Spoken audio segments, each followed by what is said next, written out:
The North Dakota hockey team passed their first test of the season with flying colors, defeating Army and Wisconsin to start the year at 2-0 and win the Icebreaker tournament.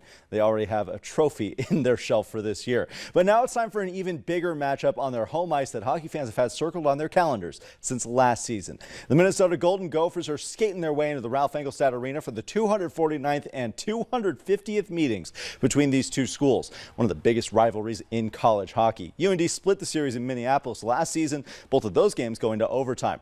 This mirrors the split that Minnesota had their last outing here in the Ralph. North Dakota hasn't started a season with 3 state regulation wins since a couple of years ago, and it's been 7 seasons since a 4-0 start, all in regulation.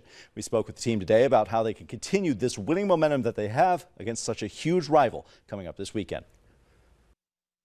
There's no complacency. At the end of the day, we want to make sure that we play at a high level here and have some consistency in our game. That's one thing last year that we were bouncing around last year, kind of up and down a little bit the first half. We want to continue to build and growing. And we realized we had a successful weekend the weekend before, but keeping our foot on the gas and knowing that we have to earn everything we get.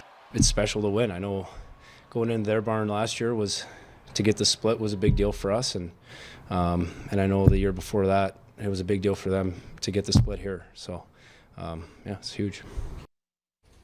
These two rival schools go head-to-head for the final time until 2025. They don't have a meeting scheduled in the regular season next year, but don't worry, they will play again the following season. Gopher head coach Bob Motzko said earlier today that there is a contract for future games between these two teams pending. It just hasn't been signed yet. The tough part about those contracts is the signing part. You got to get to that part. Once you get those signed, it's a big game, though. Games are on. Oh, I'm excited for it. We'll be up there on Friday night. We'll have highlights on Friday as we continue our busy Fridays. So stay tuned.